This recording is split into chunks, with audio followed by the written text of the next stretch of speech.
The Pack of Ragamuffins by Jacob and Wilhelm Grimm. The rooster once said to the hen, "It is now time when the nuts are ripe. So let us go to the hill together and for once eat our fill before the squirrel takes them all away." "Yes," replied the hen, "come, we will have some pleasure together." Then they went away to the hill, and since it was a bright day, they stayed till evening. Now, I do not know whether it was that they had eaten till they were too fat, or whether they had become proud, but they would not go home on foot, and the rooster had to build a little carriage of nutshells. When it was ready, the little hen seated herself in it and said to the rooster, "Thou canst just harness thyself to it." "I don't like that," said the rooster. "I would rather go home on foot than let myself be harnessed to it." "No, that is not our bargain. I do not mind being coachman and sitting on the box, but drag it myself I will not." As they were thus disputing, a duck quacked to them, "You thieving folks, who bade you go to my nut hill? Well, you shall suffer for it," and ran with open beak at the rooster.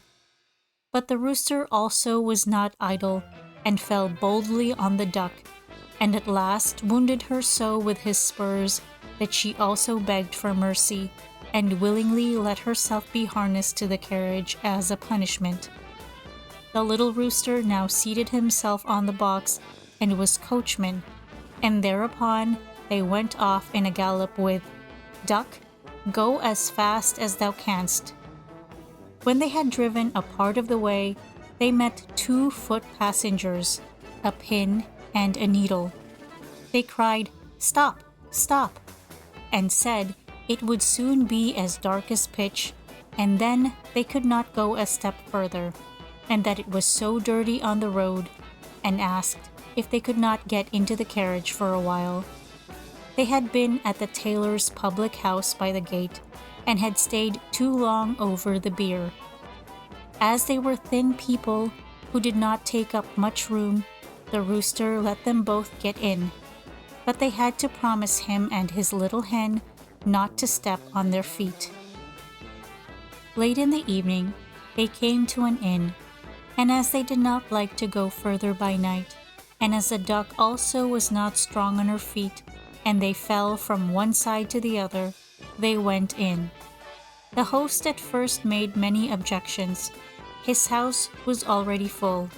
Besides, he thought they could not be very distinguished persons.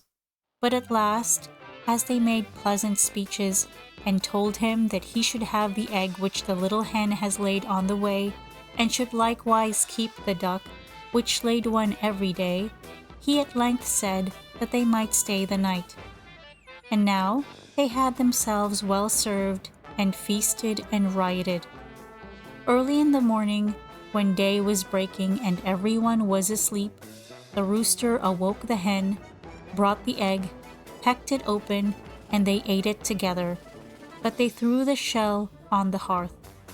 Then they went to the needle which was still asleep, took it by the head, and stuck it into the cushion of the landlord's chair, and put the pin in his towel, and at the last, without more ado, they flew away over the heath. The duck, who liked to sleep in the open air and had stayed in the yard, heard them going away, made herself merry and found a stream, down which she swam, which was a much quicker way of traveling than being harnessed to a carriage. The host did not get out of bed for 2 hours after this. He washed himself and wanted to dry himself.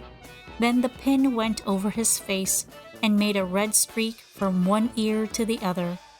After this, he went into the kitchen and wanted to light a pipe, but when he came to the hearth, the eggshell darted into his eyes. "This morning everything attacks my head," said he, and angrily sat down on his grandfather's chair, but quickly started up again and cried, "Woe is me!" for the needle had pricked him still worse than the pin, and not in the head. Now he was thoroughly angry and suspected the guests who had come so late the night before, and when he went and looked about for them, they were gone. Then he made a vow to take no more ragamuffins into his house, for they consumed much, paid for nothing, and played mischievous tricks into the bargain by way of gratitude.